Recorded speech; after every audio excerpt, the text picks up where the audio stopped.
Hola familia y amigos, bienvenidos a la sesión número 7 del libro morado. Estamos haciendo el challenge del libro morado y la lección 7 habla acerca de la iglesia.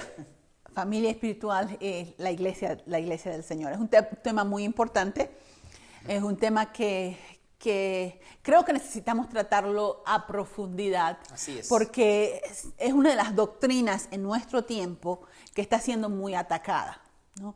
Yo creo que hay varias razones para ello. Una de las razones para que la doctrina de la iglesia sea atacada es que vivimos en una cultura cada vez más individualista, ¿no? Inclusive nosotros como latinos que siempre nos hemos jactado de ser más orientados a la familia, estamos como que agarrando la tendencia a ser más aislados, y eso afecta la doctrina de la iglesia. Otras razones porque lamentablemente han habido muchos abusos dentro de la iglesia, y entonces el concepto entero queda desacreditado. Pero la figura que la Biblia nos pinta de la iglesia es muy, muy distinta, y es ahí donde vamos a sacar la verdad. No sacamos muestras de la televisión para ver cómo vamos a evaluar a la iglesia, sacamos muestras de las escrituras para aquello que vamos a creer concerniente a la Biblia. Así es. A la iglesia. Así es. Es bueno recordar el dicho del Señor Jesús en Mateo 16, cuando Jesús mismo habla de la iglesia por primera vez, dice: edificaré mi iglesia y ni las puertas del Hades prevalecerán contra ella. Esta declaración de Jesús es muy interesante. En primer lugar dice: el edificaré. El que edifica la iglesia es Cristo. No somos los pastores ni los líderes ni los integrantes de la iglesia los que la edifican. Nosotros ayudamos, cooperamos, somos parte del equipo, pero el que está edificando es Cristo. Hace años atrás pastoreé una iglesia en Bolivia donde había muchos hermanos de la iglesia que se dedicaban a la construcción. Yo no sé nada de construcción de paredes. En Bolivia se construye con ladrillo y cemento. Pero yo quería ayudar cuando los veía construyendo en una parte que estábamos refaccionando el templo de la iglesia. Yo quería ayudar, pero yo no podía edificar, no podía construir. Entonces yo dejaba que la persona que estaba a cargo, que es el maestro constructor, que él dirija el trabajo. Yo simplemente obedecía lo que decía el maestro, porque él sabe lo que es ser. Ayudante albañil, ¿no? Ayudante de albañil. De otra manera se caía a la pared. Pero al seguir lo que el maestro albañil decía, el maestro constructor podía avanzar el trabajo. De la misma manera pensamos en lo que Cristo dice: yo edificaré mi iglesia. La iglesia es de Él. Él es el que la edifica, no somos nosotros le ayudamos. La segunda parte de la declaración: edificaré mi iglesia. No es mi iglesia, es la de Cristo. Él es el dueño de la iglesia, Él es la cabeza de la iglesia le pertenece a Él. A veces decimos: voy a ir a mi iglesia, pero no es mi iglesia, es la de Cristo. Él simplemente me incluye, me adopta, soy parte de la familia, pero en realidad Él es el dueño de la iglesia. Edificaré mi iglesia, y la última parte de la declaración dice: las puertas del Hades no prevalecerán contra ella. En otras palabras, no es el enemigo que está atacando a la iglesia, no es el diablo que quiere destruir a la iglesia está atacando las puertas del infierno mismo, y el diablo no se puede defender porque la iglesia siempre prevalece y siempre vence, no porque la iglesia sea grande, sino porque la cabeza de la iglesia es Cristo. Así es. Entonces, esa figura que el Señor nos pinta de que estableceré mi iglesia y ni las puertas del infierno prevalecerán contra ella, nos indica que la iglesia que el Señor está edificando es una iglesia victoriosa, ¿no?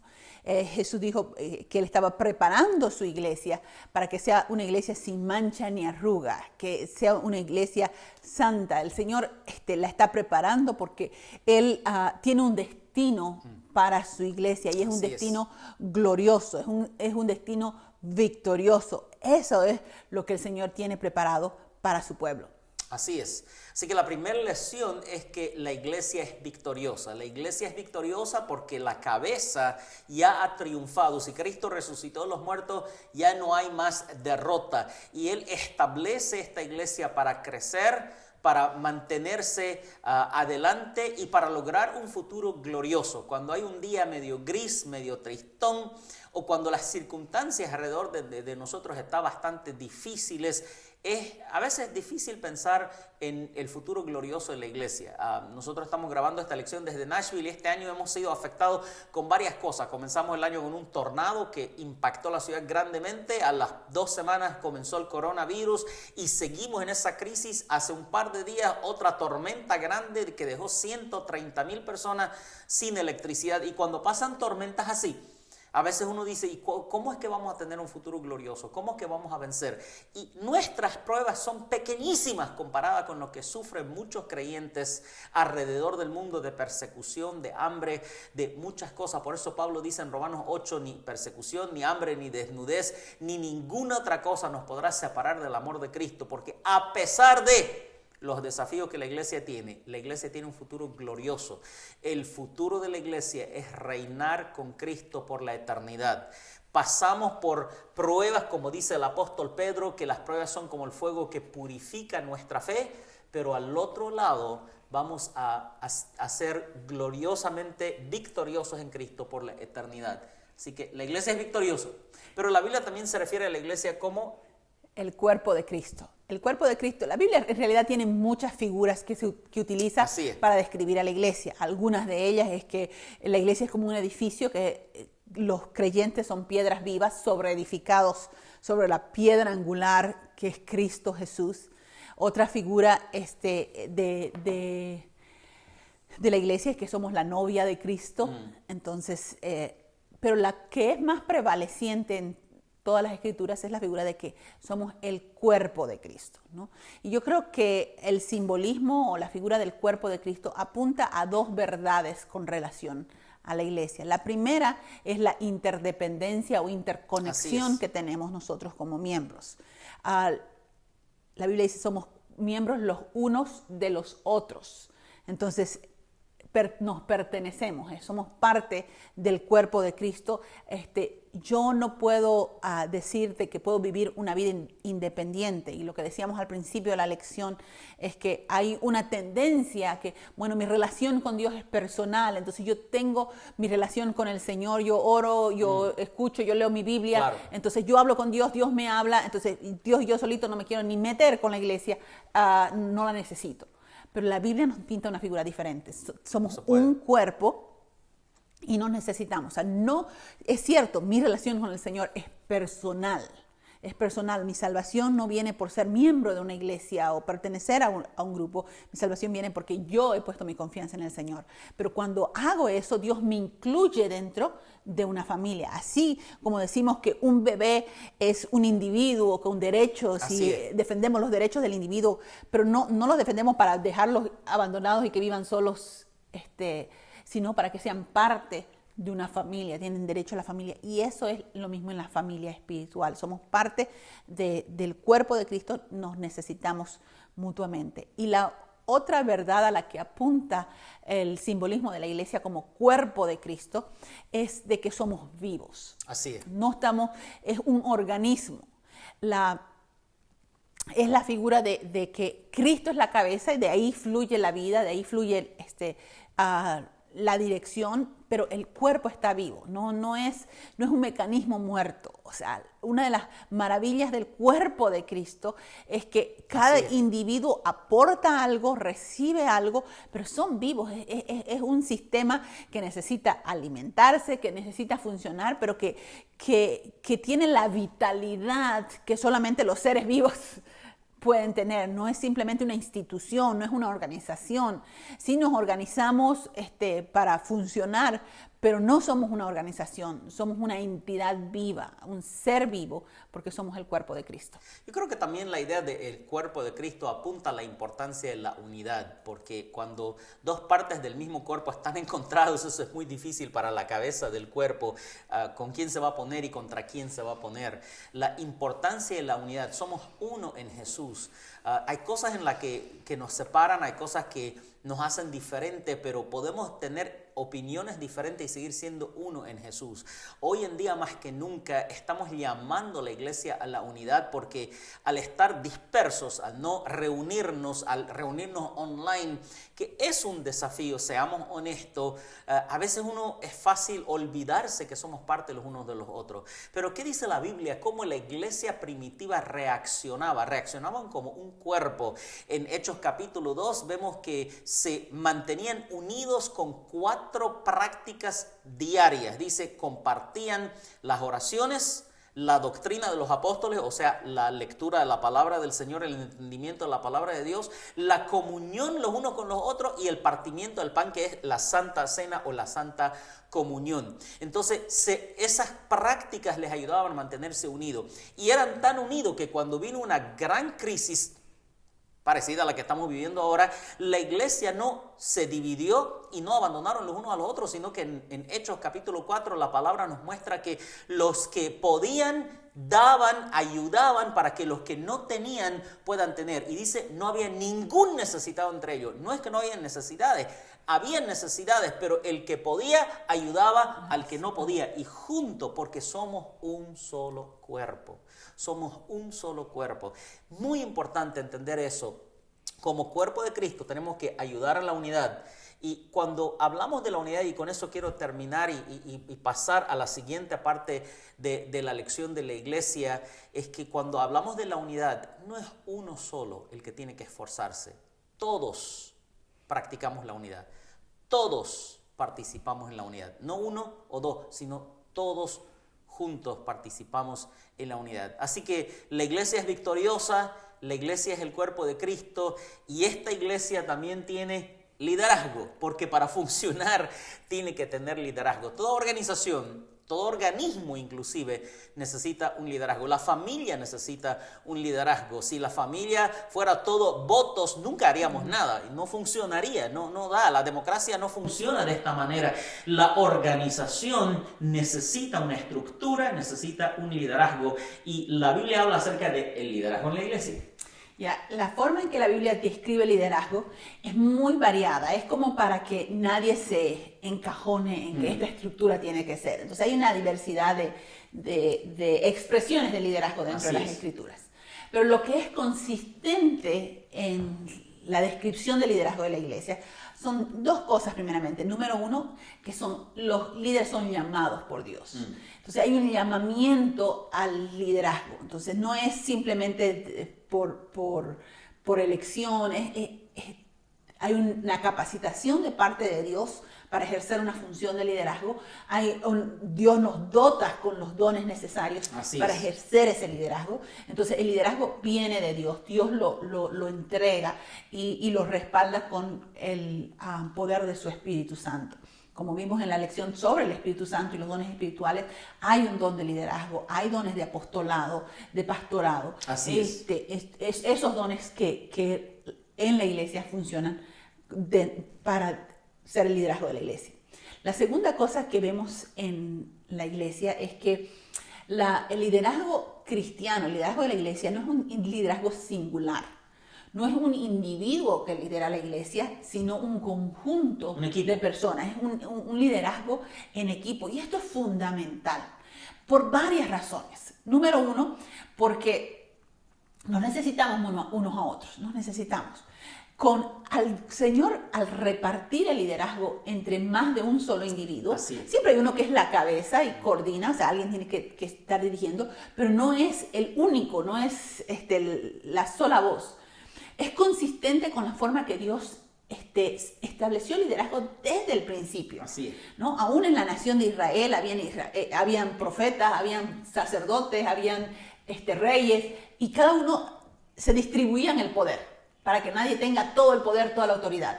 ¿Por qué? Porque al único que le pertenecen todo el poder y toda la autoridad es a Dios. Es a Dios mismo.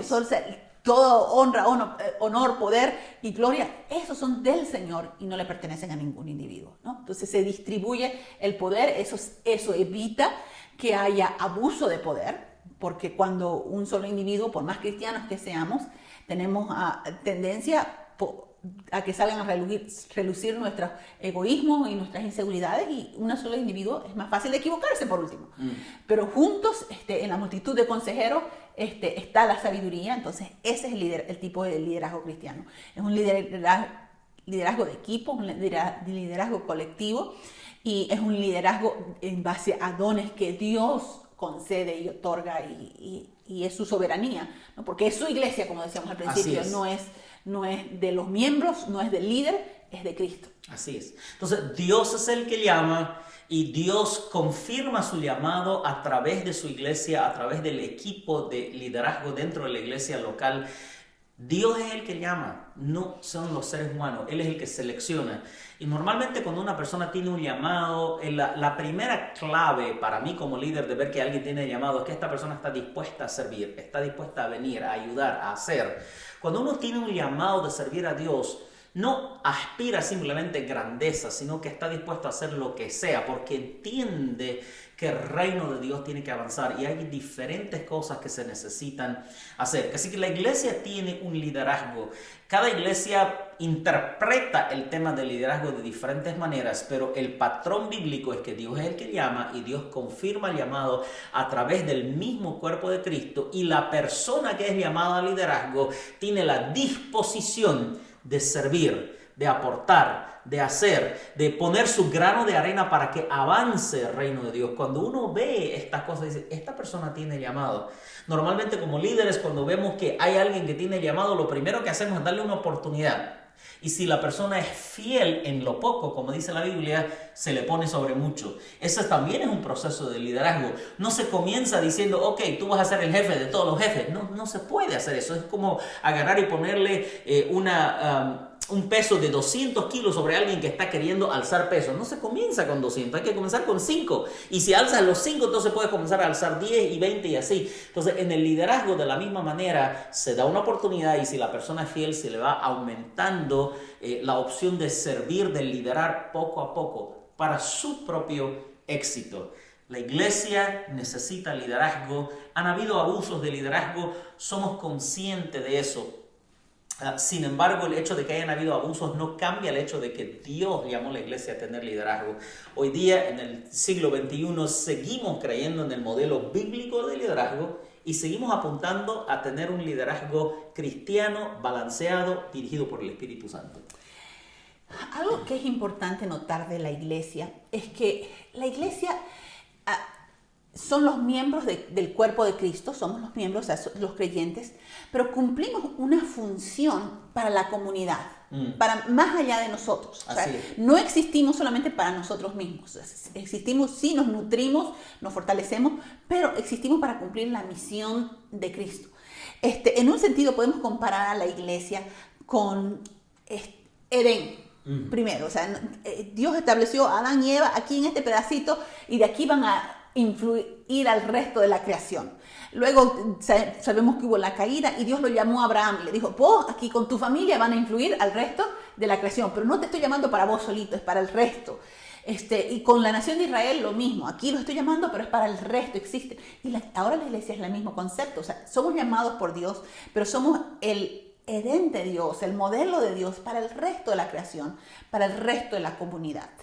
En el mundo en el que estamos hay una crisis de liderazgo. Así es. En todos los niveles. Así es. El liderazgo ha sido distorsionado y por ende, empezando por la familia, hay una crisis de liderazgo en los hogares, hay una crisis de liderazgo en las comunidades, en las naciones. O sea, esto no es un problema que lo vemos en un país en particular. Cada uno piensa que mi país la tiene de la peor manera, digamos, ¿no? Pero nosotros que estamos en una comunidad internacional nos damos cuenta que no es el problema de un país en particular o de un partido, es una crisis de liderazgo lo que hay. Y si Dios nos ha llamado a nosotros para ser su Edén, para ser su Israel, para ser su representante, debemos empezar por un liderazgo cristiano dentro de la iglesia que modela cómo tiene que ser el liderazgo, cosa que algunos que Dios llama dentro de la iglesia para ser líderes en la comunidad, tal vez no dentro de la iglesia, Así es. pero que están practicando en la comunidad. En la iglesia mismo, y después Dios los puede poner como líderes en otras esferas de la sociedad. Pero ¿cómo empezamos? Con una actitud de servicio, usando los dones y capacidades que Dios nos ha dado para servirles, no buscando posición. La crisis de liderazgo que tenemos en nuestro mundo es principalmente por un hambre de poder que hay entre los líderes. Una distorsión del concepto de liderazgo. Entonces, todo el mundo quiere tener la autoridad, el poder. Pero el Señor nos dice, no, yo le doy autoridad sobre los demonios, pero el poder es mío. Así es. El poder es mío. Y ustedes sírvanse los unos a los otros. Dentro del liderazgo es un liderazgo de servicio, un liderazgo que lo hacemos para la edificación del cuerpo de Cristo, no para ganancias personales. Las Escrituras hablan de apóstoles, profetas, evangelistas, pastores, maestros. En Efesios 4 habla de ancianos, habla de diáconos, habla de obispos. Hay muchos títulos, los títulos cambian, hay algunos que están de moda, otros que no están de moda, pero todos estos son oficios para servir al cuerpo de Cristo. Todos estos son liderazgo del tipo de la pirámide invertida, si así decirlo. Uno sirve al cuerpo de Cristo, no es al revés. Somos llamados a servir. Hay un solo maestro, hay un solo jefe, hay una sola cabeza, es Cristo. Los demás somos hermanos y colaboradores los unos con los otros. Dentro del tema del liderazgo de la iglesia está la disciplina de la iglesia. A la gente no le gusta mucho hablar de disciplina, pero cualquier familia funcional tiene que tener un proceso disciplinario. De otra manera, no sería familia, se desintegraría. Háblanos un poco acerca de la disciplina de la iglesia. Bueno, esos son aguas calientes. Sí. La disciplina es que como iglesia somos llamados a tener un estilo de vida que representa a Cristo. Si Él es la cabeza, nosotros somos su cuerpo, debemos representarlo a Él, ¿no? Como miembros del cuerpo, eso es la primera idea, ¿no? Entonces tenemos que representarlo a Cristo y nuestra vida, nuestro estilo de vida debe honrar a la cabeza de quien somos parte. Número 2 es que como cuerpo de Cristo estamos llamados a funcionar de una manera sana. Así es. Porque si un miembro tiene una malfunción, va a afectar al resto del cuerpo, ¿no? O sea, no es una malfunción individual, tenemos interrelación, o sea, nos afectamos los unos a los otros. Entonces, como liderazgo, si hay un cuerpo que está con una malfunción, el liderazgo debe intervenir. Y la Biblia nos da un modelo de intervención. Dice, si ves a tu hermano que pecó contra ti, que hizo algo que deshonra el nombre del Señor, que está mal, ve tú a solas y siéntate con él y confróntalo en su accionar. Entonces, la primera es una confrontación que normalmente viene de la cabeza de la iglesia o puede ser de la persona que está directamente en liderazgo sobre ese individuo. Claro. Entonces dice, si no te escucha, entonces si la confrontación en el buen sentido de la palabra, estoy confrontando tu accionar, no tiene buenos resultados, entonces ve con alguien más de liderazgo. Entonces, en este concepto vemos el amor, cómo se ve en este proceso de restauración, ¿no? El amor es que quiero guardar tu privacidad, no quiero difamarte, no quiero hacerte sentir mal, no quiero avergonzarte, solo quiero restaurarte. Entonces, si lo podemos arreglar entre los dos, gloria a Dios, nos movemos y aquí no pasa nada. Entonces, porque ha sido corregido el error. Así ¿no? es. Si estás obstinado, entonces necesitamos a alguien más para ganar fuerza y ver si juntos podemos ayudarte a restaurar. Si no quieres, dilo a la iglesia.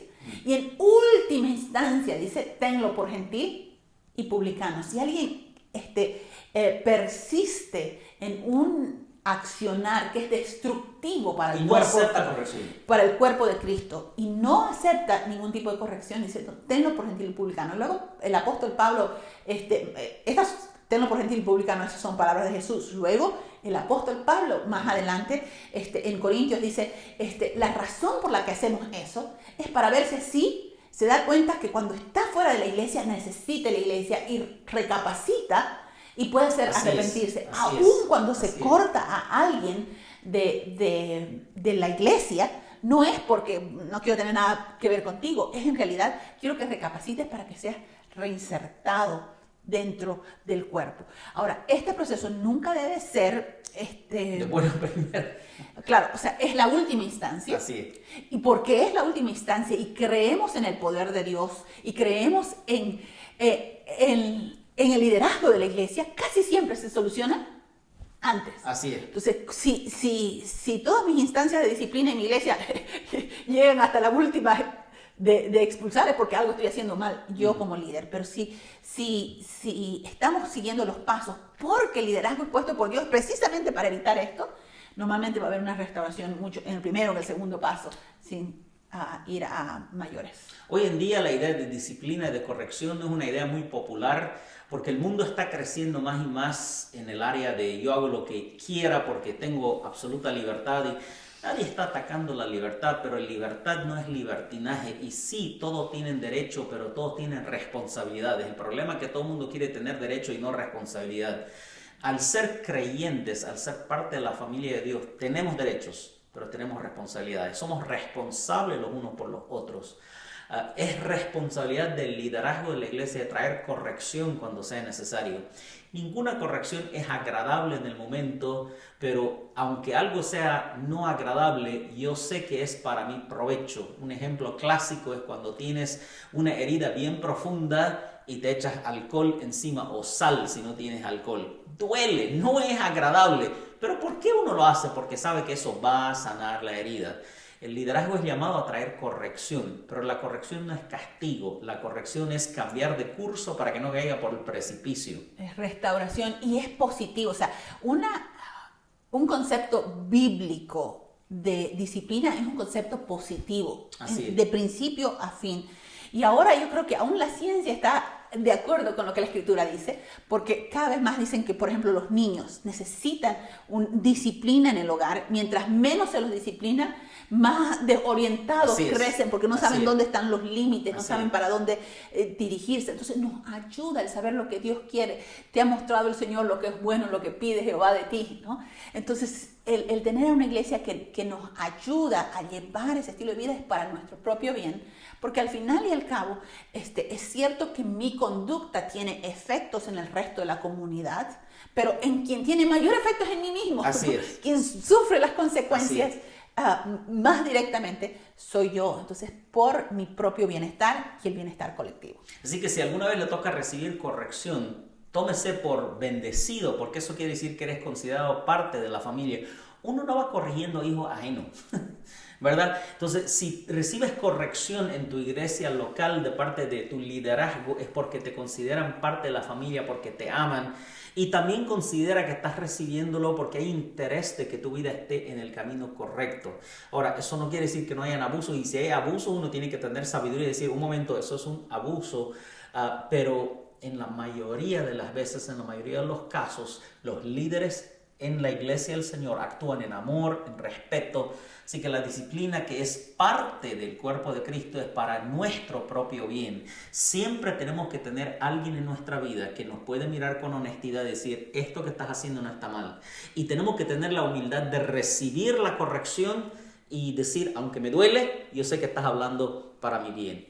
Con eso queremos terminar esta lección hablando de la comunión o la Santa Cena, como la llamamos. La última noche que Jesús estuvo con sus discípulos antes de ser entregado, Él llamó a los 12 y recibió o dirigió la comunión con ellos. Y Él habló acerca de esto es mi cuerpo, esta es mi sangre, lo cual nos asegura que no es la doctrina de la transubstanciación. Nosotros no creemos en la transubstanciación porque Jesús estaba vivo, estaba en el cuerpo, en la sangre, cuando dijo esto es mi cuerpo y esto es mi sangre. Así que claramente estaba hablando en un lenguaje figurativo. Sin embargo, no quiere decir que esto que recibimos son simples elementos, sino que el pan y la copa, a pesar de representar el cuerpo y la sangre del Señor, es un momento santo donde la presencia de Dios viene a estar con nosotros. Hay una unión entre lo divino y lo humano. Hay una unión entre Cristo y su iglesia. Hay un momento santo y sagrado. Jesús nos dejó 2 sacramentos. Hemos hablado del primero, que es el bautismo. Hoy nos toca hablar de la comunión. Por favor, pastora, explíquenos la idea bíblica de comunión. La comunión es el centro del servicio, la liturgia cristiana. Ha sido practicada desde que el Señor la instituyó. Así es. Cada vez que la iglesia se reúne normalmente. Y el propósito es darle solidez a nuestra vida, yo creo. Es un medio de gracia al participar de los elementos de la comunión que representan el cuerpo y la sangre de Cristo. Yo estoy de una manera tangible participando del sacrificio de Cristo por mí. Hay poder en el hecho de que yo tengo algo que estoy tocando, que estoy oliendo, que Así estoy es. gustando, Así es. que mis sentidos están siendo involucrados en esta realidad espiritual de que Cristo murió y dio su vida para perdonarme mis pecados. Amén.